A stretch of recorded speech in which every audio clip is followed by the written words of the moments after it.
Rate है वो लगातार बढ़ रहा है और अभी लगभग 92-92% के करीब है। क्यूमुलेटिव पॉजिटिविटी रेट यानी जब से इन्फेक्शन प्रारंभ हुआ देश में तब से लेकर अब तक ये 7.4 हो गया है। इसमें भी लगातार गिरावट आ रही है। अगर हम साप्ताहिक पॉजिटिविटी रेट देखें, वीकली पॉजिटिविटी रेट, तो वो 4.4% है, इसमें भी गिरावट आ रही है। और अगर दैनिक पॉजिटिविटी रेट देखें, पिछले 24 घंटे का daily positivity rate, so that is 3.7, 3.7, उसमें भी काफ़ी भारी गिरावट है। इन सब की वजह से आज भी अगर केसेस पर मिलियन पॉपुलेशन देखे जाएं तो हम 5,991 केस प्रति 10 लाख की आबादी पर हैं। हमसे जो बाकी देश हैं वो कहीं ज़्यादा हैं, हमसे दुगने तिगुने 4 गुने 5 गुने तक उनकी संख्या है। तो ये भी एक संतोष की स्थिति है। यदि आप मृत्यु प्रति मिलियन पॉपुलेशन देखें तो भारत में 89 डेथ्स पर मिलियन पॉपुलेशन है, जो विश्व का औसत है वो 154 है, और अन्य देशों में ये 600-700 तक भी प्रति मिलियन डेथ्स हैं। जैसा मैंने आपको पहले कहा, जो रिकवरी है वो लगातार बढ़ रही है। आप देखेंगे कि जून में केवल 95,000 रिकवरीज थीं, वो अब बढ़कर 76 लाख या 76 लाख हो गई हैं। यानी 76 लाख लोग ऐसे हैं जो रिकवर हो गए, भले चंगे हो गए, अपने घरों को चले गए। इसकी वजह से जो एक्टिव केसेस हैं वो आज जब हम आपसे बात कर रहे हैं केवल 5,41,000 के लगभग हैं, जो कि 6.8% है कुल केसेस का। यानी हिस्टोरिकल नंबर जो है कोविड केसेस का, उसका केवल 6% ही एक्टिव केसेस के रूप में है। 76 लाख लोग ऐसे हैं जो कि रिकवर हो गए हैं। अब हम आपको दिखाना चाहेंगे कि कैसे प्रत्येक सप्ताह जो नए मृत्यु के आंकड़े आते हैं औसत, उनमें कैसे गिरावट हो रही है। 16 सितंबर से 22 सितंबर के सप्ताह में औसत प्रतिदिन मृत्यु 1165 होती थी। ये अब घटकर प्रतिदिन औसतन 513 हो गई हैं। हमने सप्ताह दर सप्ताह आपको ये भी दिखाया है कि rate of change in percentage terms क्या है। जैसे आप देखेंगे कि 16 सितंबर से 22 सितंबर के सप्ताह की तुलना में 23 सितंबर से 29 सितंबर के सप्ताह के बीच में 9.5% की गिरावट हुई। उसके बाद लगभग 2% की गिरावट, फिर 13% की गिरावट, फिर 15% की गिरावट, फिर 19% की गिरावट, और फिर उसके बाद 16.5% की गिरावट हुई है। यहाँ महत्वपूर्ण बात यह है कि ये जो डिक्लाइन या गिरावट का ट्रेंड है ये लगातार बना हुआ है। उसी प्रकार से जो हम साप्ताहिक नए केसेस को देखते हैं पिछले 7 सप्ताहों में, ये भी डिक्लाइन या गिरावट का ट्रेंड बना हुआ है। 16 सितंबर से 22 सितंबर तक औसतन प्रतिदिन 90,000 से ज़्यादा कोविड के नए मामले देश में सामने आते थे। अगर हम पिछला सप्ताह देखें 28 अक्टूबर से 3 नवंबर, तो ये 45,800 नए मामले प्रतिदिन आते हैं। तो ये एक भारी गिरावट आई है नए केसेस में भी, और प्रतिशत में भी, परसेंटेज टर्म्स में भी हमने आपको दिखाया है कि कैसे साप्ताहिक रूप से ये केसेस देश में घट रहे हैं। और क्योंकि ये केसेस घट रहे हैं इसलिए 3 नवंबर को आप देखेंगे कि इनकी संख्या घटकर 5,41,405 हो गई। ये जो नंबर है 5,41,000 का, ये 6.8% है total historical number of infections का। तो ये महत्वपूर्ण है क्योंकि ये दिखाता है कि जो हमारी हेल्थ केयर की व्यवस्था है, जो हमारे अस्पताल हैं, उन पर अनावश्यक बोझ नहीं है, क्योंकि यही लोग हैं, ये एक्टिव केसेस ही हैं जो या अस्पतालों में जाते हैं या घर में आइसोलेशन में रहते हैं। तो जो घर के आइसोलेशन में भी हैं उनका भी मेडिकल मॉनिटरिंग होता है, चाहे वो साप्ताहिक या दैनिक विजिट्स के रूप में हो। और अगर ये अस्पताल में भर्ती होते हैं तो डॉक्टर्स, नर्सेज, पैरामेडिक्स उन सबको इनसे इनके ट्रीटमेंट में संलग्न रहना पड़ता है।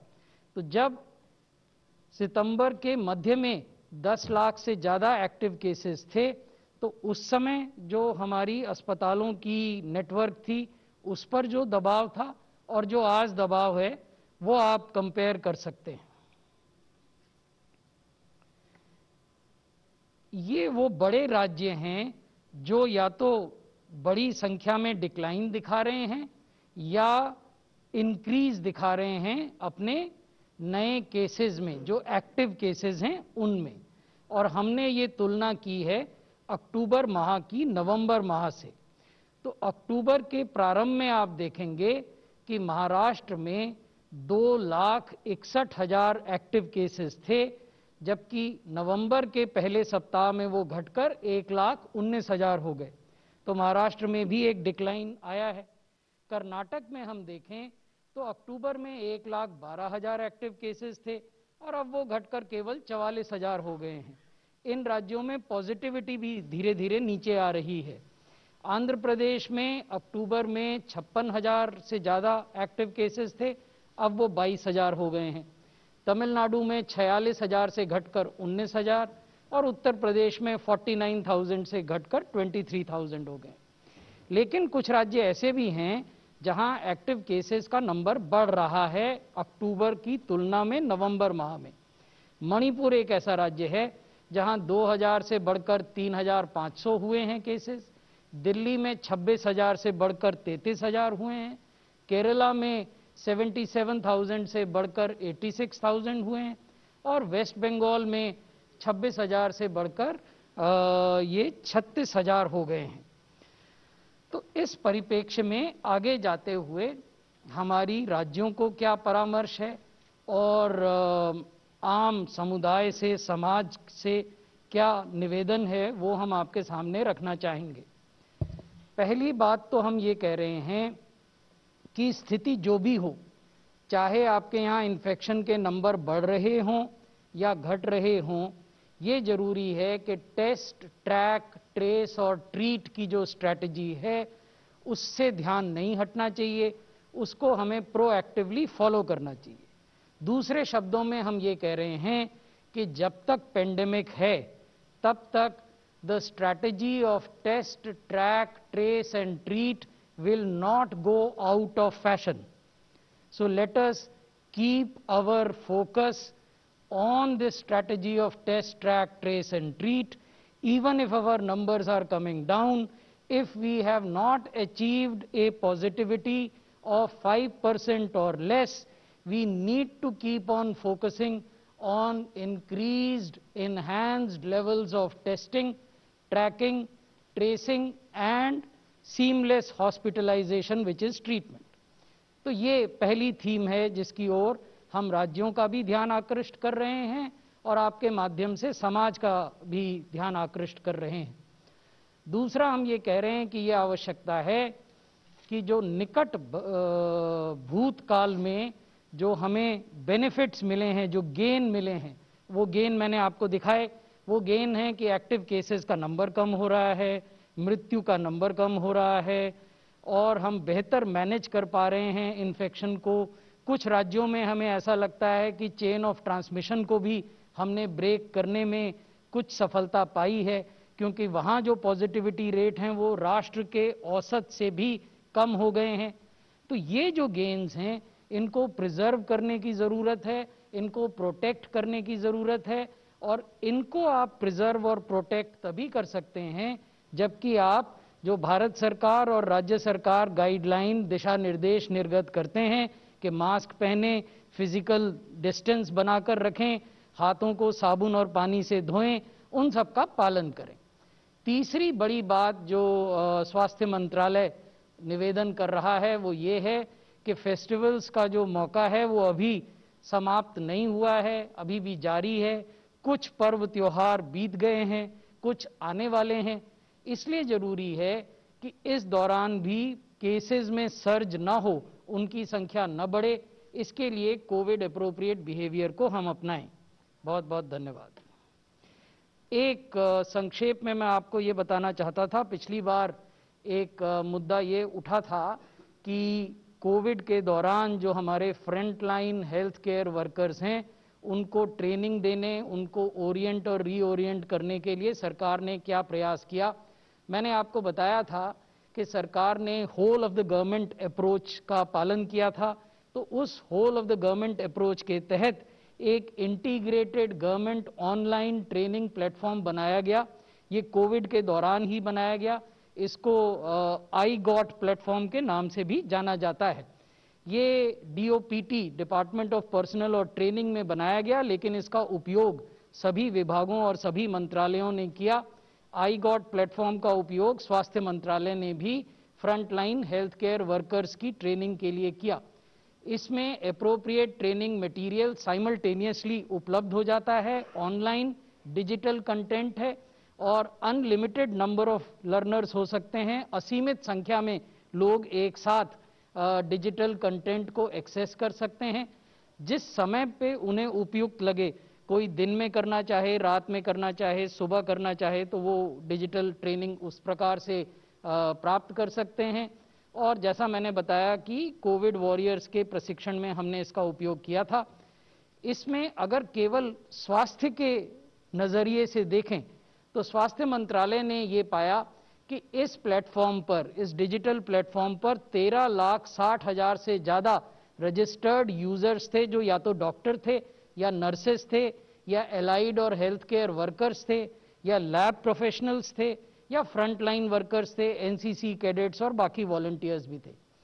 इन 13,60,000 से ज़्यादा रजिस्टर्ड यूजर्स ने, ये केवल हमारे मंत्रालय से संबंधित हैं, अन्य मंत्रालयों ने भी इस प्रशिक्षण प्लेटफॉर्म का जो डिजिटल है उपयोग किया।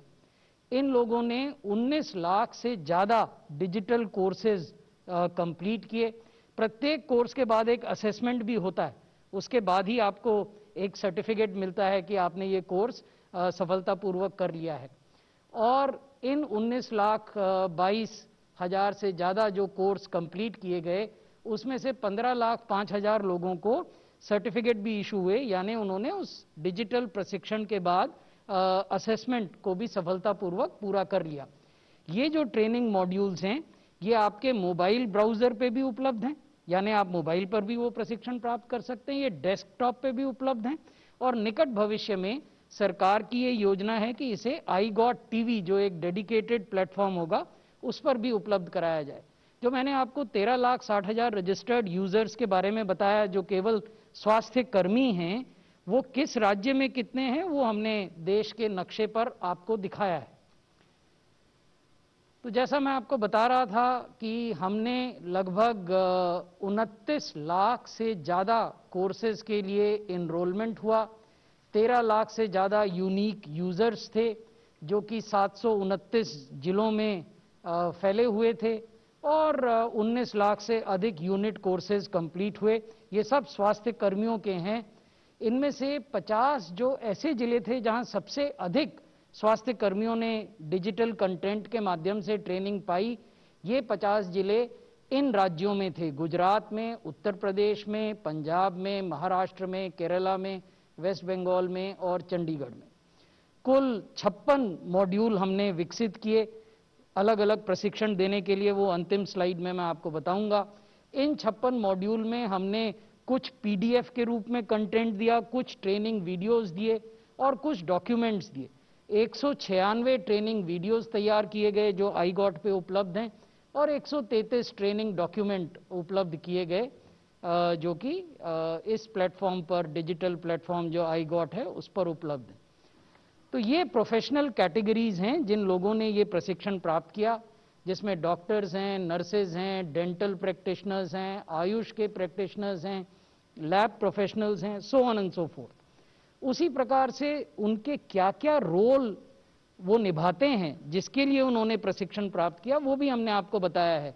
फील्ड में सर्वेलेंस करना, आप एक्टिव केस की जब सर्च करते हैं या सर्वेलेंस करते हैं तो वो कैसे क्वारंटाइन किया जाएगा, साइको सोशल केयर कैसे दी जाएगी, सोशल अवेयरनेस कैसे पैदा की जाएगी। और जो कोर्सेज हमने बनाए वो भी हम आपको इसमें बता रहे हैं। बेसिक्स ऑफ कोविड, कोविड क्या है, कैसे फैलता है, कैसे बचा जा सकता है, ऐसा एक कोर्स था। इन्फेक्शन प्रिवेंशन एंड कंट्रोल, हमारे अस्पतालों में कैसे हम इन्फेक्शन से बचें, ये एक कोर्स था।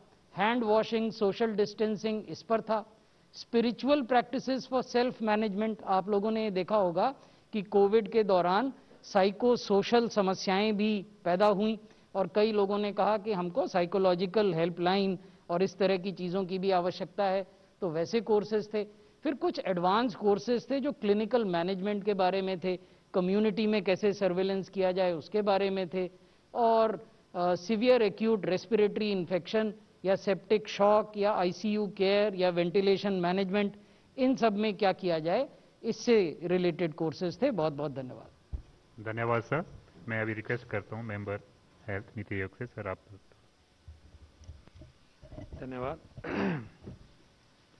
आज जो रिव्यू प्रेजेंट हुआ है उसमें हमें सेटिस्फेक्शन मिलती है कि ओवरऑल सिचुएशन में सुधार है, एक्टिव केसेस की संख्या में गिरावट आ रही है, बिल्कुल एक कंसिस्टेंट पैटर्न चला हुआ है। साथ साथ ये भी दिखाई दे रहा है कि कुछ प्रदेशों में सिचुएशन उल्टी डायरेक्शन में भी जा रही है और वहाँ पे बढ़ोतरी हो रही है न्यू केसेस में। केरल में, वेस्ट बंगाल में, दिल्ली में, मणिपुर में आपने देखा डेटा प्रेजेंट हुआ। और ये भी हम देख रहे हैं कि दिल्ली के आसपास गुड़गांव, फरीदाबाद में भी केसेस में बढ़ोतरी हो रही है। ये हमें ये दर्शाता है कि हर जगह ज्योग्राफिकल एरियाज और पॉपुलेशंस के कैरेक्टरिस्टिक्स और ओवरऑल एनवायरनमेंट की सिचुएशन, ओवरऑल कलेक्टिव बिहेवियर, इन सब के ऊपर निर्भर होता है कि पेंडेमिक की सिचुएशन ट्रूथफुली क्या हो रही है। एक ही जैसा सब कुछ हो ऐसा संभव नहीं है और ऐसा हो भी नहीं रहा है, ये आपके सामने है। तो चौकन्ना रहना और तैयारी रखनी अपनी, और तैयारी को इंटेंस करते जाना, जोर लगाते जाना ही हमारा फर्ज है, धर्म है। ये भी बात से साफ है जो बार बार दोहरानी चाहिए कि अभी तक हम सब इस संक्रमण से को पकड़ सकते हैं, हमें संक्रमण हो सकता है। अभी अभी एक सीरो सर्वे हरियाणा में हुआ, न्यूज़पेपर में भी देखा होगा, तो 15%, 16% लोग ही अफेक्ट हुए हैं। 85% लोग हमारे आसपास, दिल्ली के आसपास जो है वो अभी भी अफेक्टेड नहीं है रूरल अर्बन एरियाज को। कहने का मतलब यह है कि जो हमारे सीरो सर्वे आईसीएमआर ने बार बार करके दिखाए, उसी में अगर हम आगे भी प्रोजेक्ट करें तो ये क्लियर है कि हम सब बहुत हद तक अभी भी ससेप्टेबल है, हमें संक्रमण हो सकता है। और इसका जो उदाहरण सामने आता है, देखा जाए तो जो यूरोप में और अमेरिका में हुआ है और हो रहा है, वो भी इसी चीज़ को दर्शाता है कि 10-12% पॉजिटिविटी हो भी जाए, फिर भी हम इसको कभी टेकन फॉर ग्रांटेड नहीं कर सकते। वायरस के बिहेवियर को हम पूरी तरह से नहीं जानते। मौसम की वजह से या मौसम की वजह से हम इकट्ठे होते हैं, भीड़ में आते हैं, ग्रुप्स में रहते हैं, दूरी नहीं मेंटेन करेंगे, तो चाहे वो यूरोप हो, चाहे अपना देश हो या कोई और देश हो, तो वायरस हमसे मुकाबला करता है, हमें दुख देता है। ये सामने बिल्कुल हमें दिखाई दे रहा है। तो सबसे बड़ा मुद्दा जो सेक्रेटरी सर ने दिखाया कि जो आज तक हमें गेन हुआ है उसको हमें बचा के रखना है। जो पकड़ में आई है पेंडेमिक, संभल रही है, और अब दुनिया भी उसको अप्रिशिएट और दोबारा फिर कर रही है। जब अपना सबका हाल जैसे हो रखा है उसको देखते हुए दर्शाते हैं कि इस देश ने करके दिखाया कि इसको बहुत हद तक सीमित करके रखा है, और उसमें हमारी जो ओवरऑल सक्सेस है उसको हमें और तेज गति लानी है गिरावट में। और जो कंट्रोल दिखाया गया, प्रोग्राम दिखाया गया, जनता जुड़ी, सरकार जुड़ी, समाज जुड़ा, और जो गेन्स हुए हैं उसको संजो के रखना है, बचा के रखना है, उसको हमें बिल्कुल ढील नहीं देनी है। ये आज की जो प्रेस में आपसे शेयर कर रहे हैं उसका एक बहुत ही महत्वपूर्ण मुद्दा है। दूसरी बात क्लियर होती है कि वायरस के चेन्स ऑफ ट्रांसमिशन को बचाने के लिए स्पेसिफिकली वायरस की चेन्स ऑफ ट्रांसमिशन है, चली हुई है, एक से दूसरे, दूसरे से तीसरे, लाखों, फिर आगे, उनको प्रेशर डाल के रखना और रोक के रखना जो है, उसकी जो कोर स्ट्रैटेजी है हमारी, वो स्ट्रैटेजी है कि हम टेस्ट करते हैं, हम ट्रैक करते हैं, हम ट्रेस करते हैं और फिर हम ट्रीट करते हैं। ये इसी स्ट्रैटेजी के ऊपर सारा इंडिविजुअल का जो ट्रीटमेंट होना है या क्लिनिकल केयर पाथवे बनना है। पॉजिटिव हैं तो क्लिनिकल केयर पाथवे क्या है कि उसकी आइसोलेशन हो जाए, घर में देखभाल हो, कोविड केयर सेंटर में देखभाल हो और जरूरत हो तो अस्पताल में ले जाएं, ऐसा अगर जरूरत होती है। तो वो कैसे खुलता है? टेस्ट करने से खुलता है। दूसरी तरफ टेस्ट में जो पॉजिटिव आया उसके आसपास को लोग जो हैं हमें उनको बचाना है, उनको हमें क्वारंटाइन करना है, उनको अलग करना है और उनको ऑब्जर्व करना है हमें अगले 10 दिन, 7 से 10 से 14 दिन तक, और 7वें 8वें दिन उनका एक टेस्ट करके देखना है कि अगर सिम्टम भी नहीं हुए थे तो भी क्या संक्रमण तो नहीं आया, और अगर उनमें लक्षण आते हैं तो जिस दिन लक्षण आएंगे उसी दिन टेस्ट होना चाहिए। तो कंटेन करने के लिए कि संक्रमण 1 से 2 को या 4 को जिनके भी कांटेक्ट में ये व्यक्ति आया वो ना हो, ये भी हमारी टेस्टिंग के ऊपर ही आधारित है। पॉजिटिव आता है तभी पता लगेगा ना। तो टेस्टिंग स्ट्रैटेजी जो है, टेस्ट, ट्रैक, ट्रेस और ट्रीट की जो स्ट्रैटेजी है, ये एक फलक्रम है जिसके ऊपर पेंडेमिक कंट्रोल और इंडिविजुअल प्रोटेक्शन आधारित है। इसमें मेरी एक विनती है हम सबके लिए, 2 विनती है। पहली तो विनती अब यह है कि जब भी थोड़े भी सिम्टम आपको होते हैं, बुखार, जुकाम, गला, प्लीज अपना टेस्ट कराइए आप। अब हिचकिचाहट नहीं होनी चाहिए। देश ने दर्शाया है कि अगर हो भी जाता है तो संभला जा सकता है। आज आपके बेड खूब सारे आमतौर पे खाली हैं, जैसे दर्शाया गया 1 मिलियन केस पॉजिटिव थे, एक्टिव थे, और आज आधे हो गए हैं उसमें। तो हमें डरना नहीं है। तो अगर आपको सिम्टम है कोई भी, यह अपील कर रहा हूं, अब टेस्ट जरूर कराइए, और टेस्टों का प्रावधान लाखों में उपलब्ध है। टेस्ट कराएंगे, ये आपके लिए अच्छा है, आपके परिवार के लिए अच्छा है, समाज के लिए अच्छा है। और जो प्रोग्राम में सम्मिलित हैं पेंडेमिक कंट्रोल करने के लिए, सिविक सिस्टम है हमारा, डिस्ट्रिक्ट एडमिनिस्ट्रेशन है, ये सब जान लगा रहे हैं, उनको फिर मदद करिए कि आपके जो कांटेक्ट में पिछले टाइम में आए, आपके सिम्टम से 2 दिन से लेके सिम्टम आने तक, उनको आप उनको दर्शाइए, उनके बारे में बताइए, और फिर वो 10 लोग, 15 लोग, 20 लोग जो हैं वो सेल्फ क्वारंटाइन करेंगे, घर के अंदर रहेंगे, दूसरों को एक्सपोज अपने आप को नहीं करेंगे। ये हम ड्यूटी बाउंड है। इसके ऊपर सख्ती करके कहा जाए, इम्पोज किया जाए, वो हमारे देश की प्रथा नहीं है। ये हमें खुद ही संभलना है और दिखाना है कि अगर मैं एक्सपोज हुआ हूं तो मैं अब घर बैठूंगा। सरकार बताएगी हमें कि आपका दिन अब आ गया है, अब टेस्ट करवा लीजिए। सरकार भी हमारे ऊपर नजर रखेगी, हमें सपोर्ट भी करेगी। लेकिन ये 2 जिम्मेवारियां आपस में, भाईचारे की जिम्मेवारियों में हमें निभानी है। छोटे से छोटा सिम्टम है, आजकल के दिनों में खांसी, जुकाम और गले का मतलब है कोविड अनलेस प्रूव्ड अदरवाइज। हो सकता है कि दूसरा फ्लू हो सकता है कि कोई और बीमारी हो, लेकिन स्टार्टिंग पॉइंट यही है। अगर हम एक पॉजिटिव केस को मिस करते हैं तो उसका नतीजा अगले 15 दिन में जो है वो हजारों में भुगतना पड़ सकता है, सैकड़ों में भुगतना पड़ जाता है। और दूसरी बात, आप जरूर बताइए अपने दोस्तों को जिनके कांटेक्ट में आप आए, ऑफिस में या आपके साथ को ट्रैवलर था, आप उनको भी बताइए, और जो कंट्रोल लाने की अथॉरिटीज हैं उनको भी बताइए, ताकि उनके ऊपर भी नजर हो, उनकी भी एजुकेशन हो। और आरोग्य सेतु को भी अपनाना जो है इसमें हमें बहुत बहुत मदद करता है, वो भी हमें याद रखना है। तो जो सेक्रेटरी सर ने दिखाया कि टेस्ट, ट्रैक, ट्रेस और ट्रीट की जो स्ट्रैटेजी है उसको हमें पूर्ण रूप से निभाना जो है वो सोसाइटी की, सिटीजन की भी जिम्मेवारी है। सिर्फ तंत्र की जिम्मेवारी अकेली नहीं हो सकती, क्योंकि अल्टीमेटली हम ही ने इसको निभाना है। तीसरी बात, हम देख रहे हैं कि एक स्टेज जो हमारे त्योहारों की है वो निकल गई है। जैसा डेटा दिखा है लगता है कि काफ़ी संयम बरता गया है, लेकिन अभी भी जो पहले अभी कुछ दिनों तक जो फेस्टिविटीज़ हुई हैं, फेस्टिवल्स हुए हैं, उनका असर अभी भी हो सकता है दिखाई दे, तो वो वॉच किया जा रहा है, क्योंकि 10, 12, 14 दिन लग जाते हैं अगर नवरात्रि में, पूजा में और दशहरा में ऐसा आया है। लेकिन आगे भी हमारे त्यौहार आगे भी आ रहे हैं, हमारे दिवाली आगे आ रही है और त्यौहार आगे आएंगे, बाद में क्रिसमस है और भी आ रहे हैं। तो प्लीज़ हमें ये इंश्योर करना है सब ने मिलके कि संयम और भी गहरा करिए। संयम किया है, सुधार आया है, संयम और करेंगे और सुधार आएगा। और जैसे कि मैंने पहले इसी मन से कहा कि मास्क वाली दिवाली और मास्क वाली क्रिसमस और मास्क वाली ईद जो है वो हम करेंगे, और गुरपुरब भी मास्क वाला ही होगा। तो ये अपील हम दोबारा सबसे करते हैं।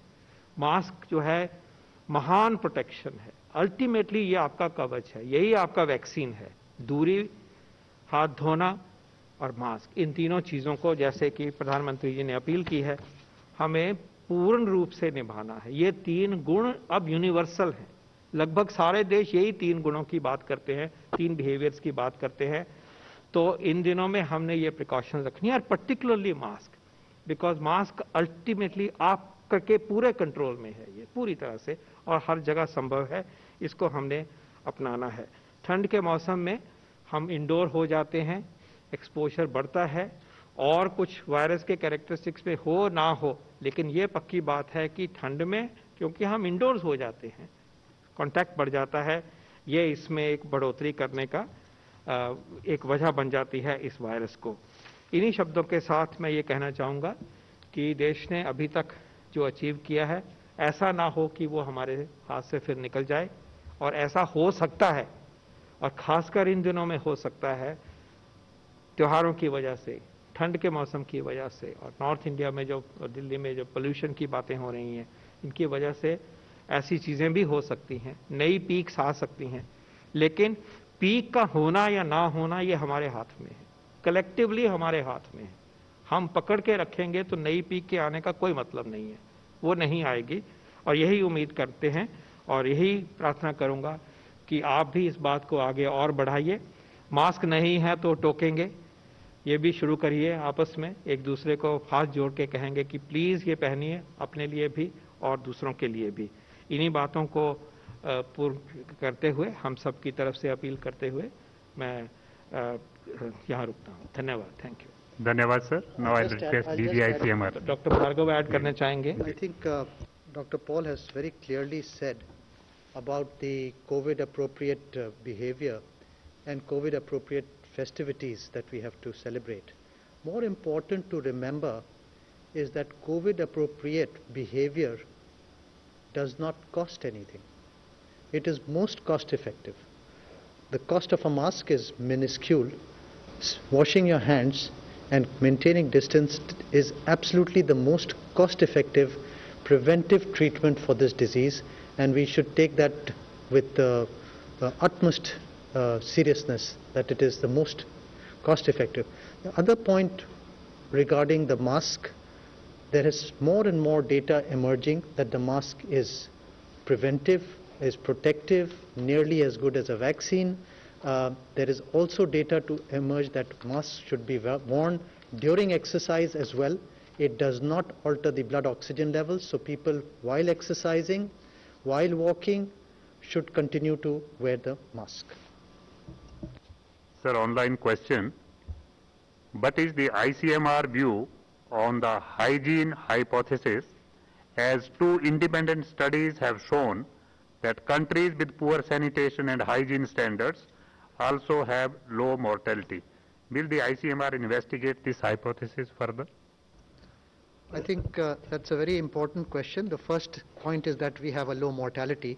That is most important. So we acknowledge that, and there is several hypotheses for our lower mortality and lower infection related either to, one is hygiene hypothesis, second is the use of BCG at birth, third is that we have a younger population, fourth is also the use of Ayush products that we continue to use, and these all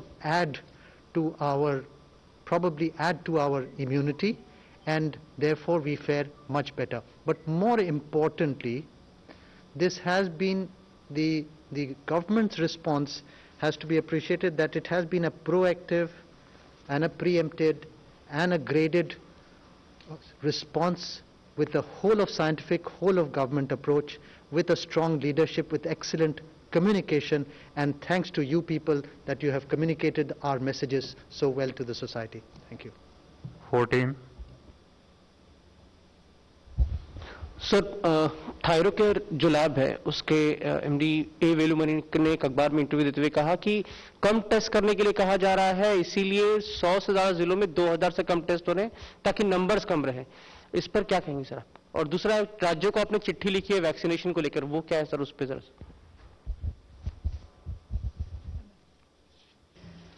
I can give you preliminary information and then probably Dr. Paul and Dr. Bhargav can supplement me. पहला जो प्रश्न आपने कहा है वो आपने किसी व्यक्ति विशेष का नाम लिया और कहा कि उन्होंने ये कहा या दावा किया कि कुछ जिलों में कम टेस्ट किए जा रहे हैं। अगर जिलों के नाम हमसे भी साझा करेंगे तो हम आपको जिलावार इंफॉर्मेशन दे देंगे, क्योंकि हम तो जिलों को प्रतिदिन मॉनिटर करते हैं, राज्यों को भी करते हैं, देश को भी करते हैं। पिछले 24 घंटे को अगर देखें तो देश भर में 10,47,000 टेस्ट हुए। इन 10,47,000 टेस्ट में से प्राइवेट लैब्स ने 1,50,000 टेस्ट से ज़्यादा किए, तो इसलिए एब्सोल्यूट नंबर्स में कहीं भी कमी नहीं आई है। हमारी क्षमता एक दिन में 15 लाख से ज़्यादा टेस्ट करने की है, और अगर आप औसत टेस्ट देखें, साप्ताहिक औसत देखें, तो हम प्रतिदिन 11 लाख से ज़्यादा टेस्ट करते हैं और लगातार करते आ रहे हैं पिछले 6 से 7 हफ्तों में। दूसरा प्रश्न आपने कहा था कि राज्यों को क्या दिशा निर्देश दिए हैं। राज्यों को हमने 2 प्रकार के दिशा निर्देश दिए हैं और ये डायनामिक सिचुएशन है, हो सकता है इसके बाद भी हम राज्यों के साथ लगातार संवाद करते हैं। आज भी हम कर रहे थे सुबह, तो उससे भी कुछ कुछ दिशा निर्देश निकलते हैं जो उनके साथ साझा किए जाते हैं।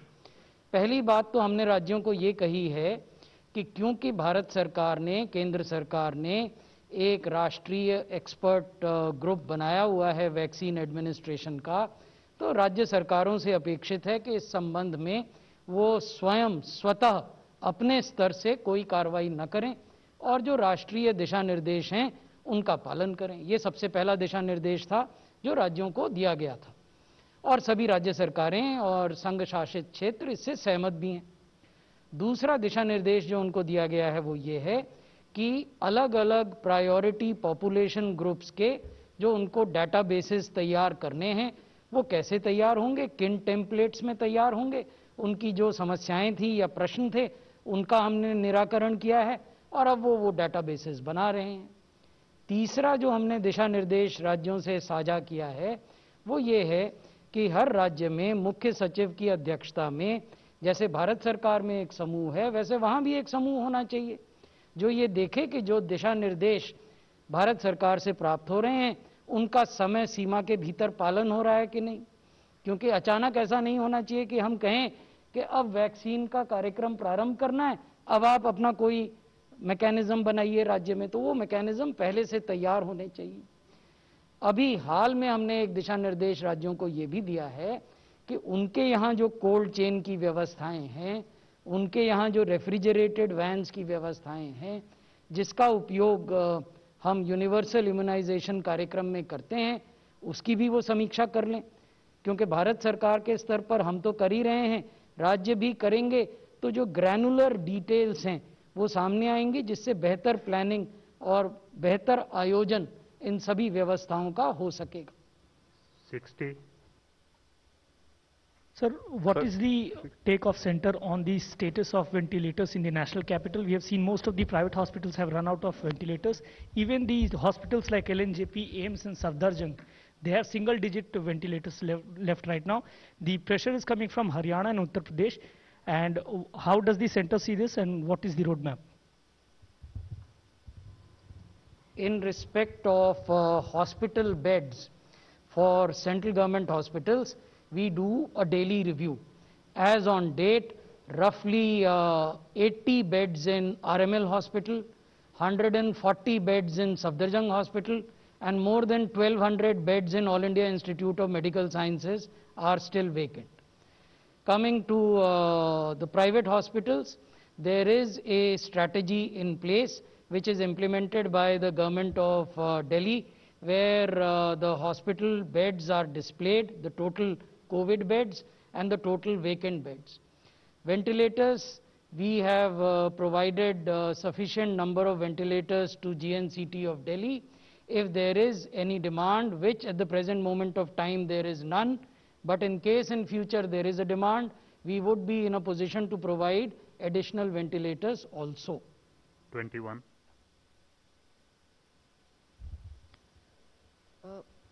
So before this also, today also, all of you made a fervent appeal to follow COVID appropriate behavior during festival season. But as we see around that the festive activities have picked up, we really don't see that appeal is being heeded to the extent that it should have been. Only yesterday we had a huge religious gathering in one of the states.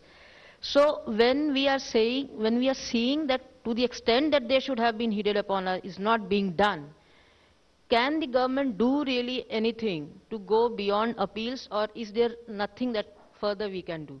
Just one more question, sir. Is there any update on reinfections? Large number is there. Please just restrict to one question. Thank you. हमारे देश की democratic व्यवस्था में हम इसी में believe करेंगे कि अपील करेंगे, समझाएंगे, परसुएड करेंगे और एक कलेक्टिव बिहेवियर ऐसा होगा जो कि इस महामारी को कंट्रोल करने में अच्छी तरह से मदद करेगा। इसी में आगे बढ़ते हुए फिर दोबारा अपील करेंगे सरकार की तरफ से, समाज की तरफ से और सबकी तरफ से कि संयम बरते। लार्ज गैदरिंग होना ठीक नहीं है, भीड़ बनाना ठीक नहीं है, और ये खासकर इन दिनों में और अगले 3-4 महीनों में हमारे लिए और भी ज़रूरी है। देश ने इतना अच्छा डिक्लाइन करके दिखा दिया है, इसको हम खो नहीं सकते, और यही अपील हम करना चाह रहे हैं। शहरों में संक्रमण ज़्यादा है तो शहरी जो लोग हैं उनके लिए इस अपील का महत्व और इस अपील की जिम्मेवारी और भी बढ़ जाती है, और इसको बचाना, जैसे डॉक्टर भार्गव ने कहा, जो 3 स्टेप बताए जा रहे हैं, जो मास्क के बारे में कहा जाता है, ये वैक्सीन की प्रोटेक्शन से कहीं भी कम नहीं है। वैक्सीन की प्रोटेक्शन कितनी होगी? 60%, 70%, 50%? हम साइंस से अब आज जानते हैं कि ये सब करेंगे तो ये उससे कहीं बेहतर है। हम अपने आप को और समाज को बता सकते हैं। और एक बात और ऐड करना चाहूँगा कि जहाँ तक हो सके बुजुर्ग बाहर ना निकले। जहाँ पे संक्रमण खासकर बढ़ा हुआ है, जैसे दिल्ली है, अगर कोई ज़रूरत नहीं है बाहर घूमने की तो क्यों भीड़ हम कर रहे हैं?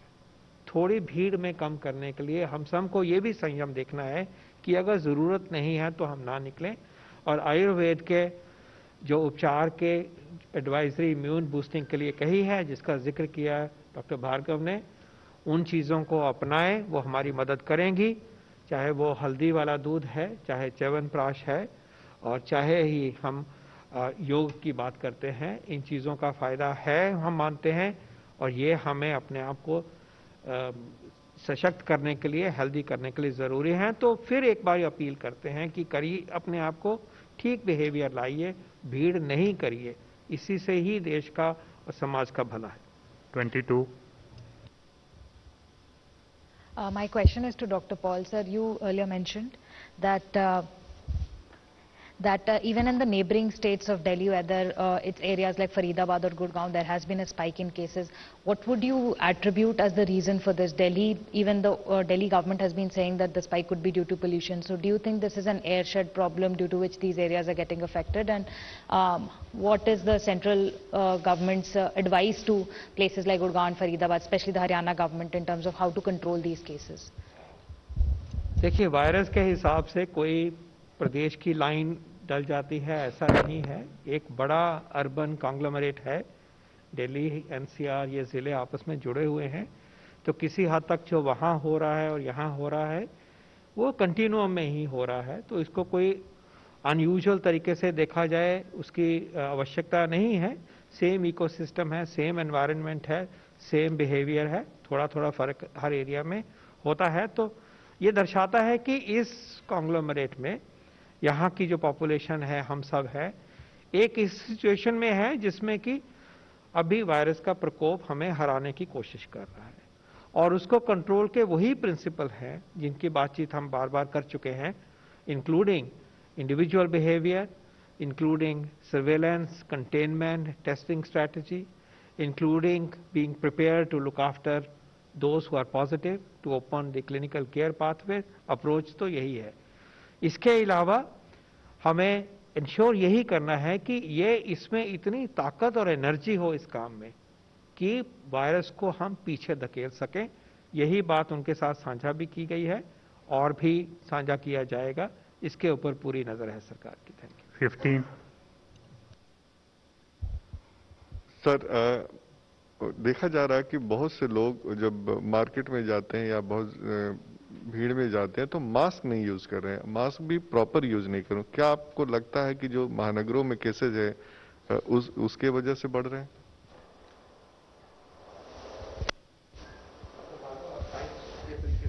हाँ, आपकी बात ठीक है, मास्क का यूज प्रॉपर तरीके से नहीं हो रहा है, मगर ये आप लोग की वजह से काफ़ी लोगों को मास्क रखने की, कम से कम जेब में तो रखते हैं, साथ में रखते हैं या पहनते हैं, चिन के नीचे पहनते हैं, ये तो शुरू हो गया है। धीरे धीरे लोगों को ये रियलाइज़ करना है कि ये मास्क सही तरीके से पहनने से ही उनका फ़ायदा है और दूसरे का भी फ़ायदा इसी से है। तो इसमें से आपस में एक दूसरे को समझाना और बताना कि नाक को कवर करना और मुंह को कवर करना ज़रूरी है, और बोलते समय, हंसते समय और ज़्यादा ड्रॉपलेट्स का प्रहार होता है, इसलिए उसको कंट्रोल करना बहुत ज़रूरी है। और जैसे मैंने अभी बोला, एक्सरसाइज के समय या वॉकिंग के समय भी मास्क पहनना ज़रूरी है, क्योंकि हर एक जन को पता भी नहीं होता, सोचा जाए तो मास्क हमने कब पहने। हालांकि प्रचार हो रहा, तो मेरी रिक्वेस्ट होगी हम सब की तरफ से कि जैसे मास्क अप इंडिया का डीडी ने कैंपेन किया है, इसी तरह से एक दो और चैनल ने भी इनिशिएटिव लिया है। प्लीज़ आप इनमें मदद करिए, ये भी सिखाइए कि पहनना है और फिर ये भी सिखाइए कि ठीक तरह से पहनना है। इसका आप अगर एकजुट होकर ये मैसेजेस आप देंगे तो बहुत असर पड़ेगा, और ये तो काफ़ी हद तक चेंज हम ला सकते हैं अगर हम इसको पूरी तेज़ी से हर चैनल से, हर रेडियो से, हर कम्युनिटी रेडियो से, हर प्रिंट मीडियम से मिलके करेंगे तो बहुत गति आएगी इस बदलाव को लाने की। 13. So we have almost 5.5 lakh active cases right now, but why have the daily recoveries gone down so much? It used to be in the range of 90,000 or something, now it's 58,000, 53,000 every day. But isn't that natural? Once you reach the saturation point, जब आपकी 92% recoveries हो गई, now the scope for further recoveries is only 6 to 7%. At the end of the day, when we will all be collectively in a position to claim that yes, the infection is under control, we would be claiming a recovery rate of around 98.5%. That is the experience world over, eventually when the infection comes to an end. So as you reach towards that point, the week on week rate of change will show a decline, but the incremental rate of change will also reduce. So I think it's quite natural. Would you want to add? दूसरा, recovery जो हो रही है आज, वो उन्हीं cases की हो रही है जो आज से 10-12 दिन पहले शुरू हुए, क्योंकि वो 10-12 दिन पहले वाले नंबर जो था वो पिछले 10-12 दिन से कम हुआ था, तो ये कम होता हुआ जो ट्रेंड है उसकी भी रिफ्लेक्शन है। 20. Hello sir, so with regards to the vaccines, okay, cold storage especially, do we have any preliminary understanding of how many refrigerators and deep freezers do we have to to store vaccines at 2 to 8 or minus 20 degrees Celsius. Now I understand that Mr. Bhushan has written to the states about it. But Godrej Appliances today also said that they will be commissioning about 11,000 refrigerators and deep freezers. So are we going to spruce that up as well? Cold chain refrigerator capacity. See, cold chain, we have shared these numbers with you. As we have told you, and I would repeat again, during the universal immunization program, which we do every year, we utilize slightly more than 28,000 cold chain points across the country. We utilize 700 plus refrigerated vans. I think this number we had not shared with you earlier, so we are sharing it today.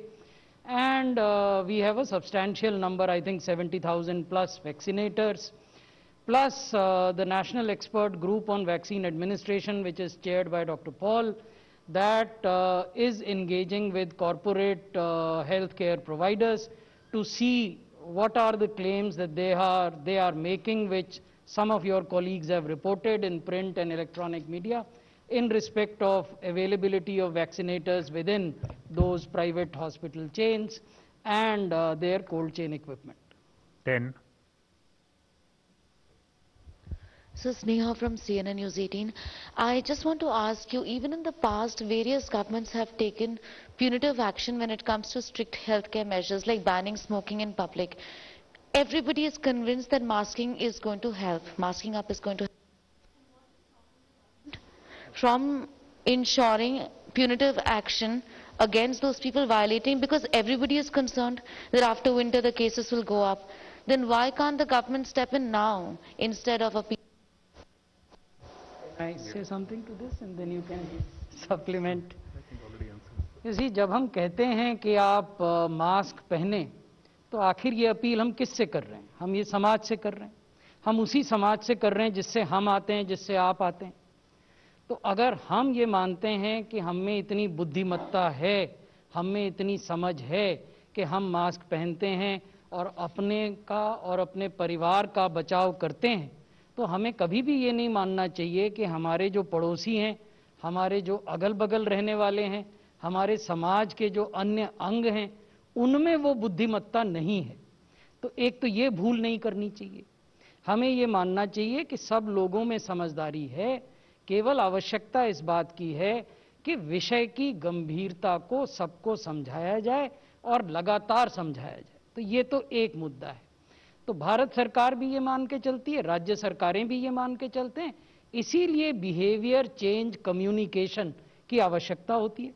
इसीलिए Covid appropriate behaviour को emphasise करने की आवश्यकता होती है. दूसरा मुद्दा है इन्फोर्समेंट का. जहां एक ओर हम कहते हैं कि आप मास्क पहने, वहीं दूसरी ओर हम ये भी कहते हैं, और अनेक राज्य सरकारों ने कहा है, आपने दिल्ली में देखा, हरियाणा में देखा, पंजाब में देखा, कि अगर आप मास्क नहीं पहनते हैं तो आपको चालान भी देना पड़ता है, आपको फाइन देना पड़ता है. दोबारा ऑफेंस करते हैं तो हायर फाइन है. तो दोनों तरह की चीजें हैं और हमारी ये अपेक्षा है, जैसे डॉक्टर पॉल ने बताया, कि अगर आप समझाएंगे, लोगों को टोकेंगे, लोगों को ये सचेत करेंगे कि बीमारी अभी खत्म नहीं हुई है, तो इससे उनके बिहेवियर में जो आवश्यक परिवर्तन आने चाहिए वो जरूर आएंगे. और जो कुछ एक दो ऐसे लोग हैं, हर समाज में होते हैं, जो कहते हैं कि मेरे लिए ये कानून नहीं है, मैं इसका पालन नहीं करूंगा, तो उनको फिर फाइन देना पड़ेगा. तो दोनों चीजें. Last question 56. सर, इसमें टीके के अलावा क्या कोई दवाई पर भी कोई रिसर्च हुई है? कोई नया डोज तैयार किया गया हो इसके ट्रीटमेंट के लिए? देखिए, इसके ट्रीटमेंट के लिए कई दवाइयों को पे शोध हो रहा है कि किनको रिपर्पस की जा सके, प्रयोग किया जा सके, मगर कई दवाइयाँ फेल हो रही हैं, नहीं फ़ायदा कर पा रही हैं. सबसे इम्पोर्टेंट जो फ़ायदा कर पा रही हैं अभी तक, जो 3 दवाइयाँ हैं, वो जब बीमारी हो गई है तो फिर ऑक्सीजन जो इफरात में है, स्टेरॉइड या कॉर्टिसोन जो 10 रुपए की से कम की गोली है, पूरे हिंदुस्तान में है।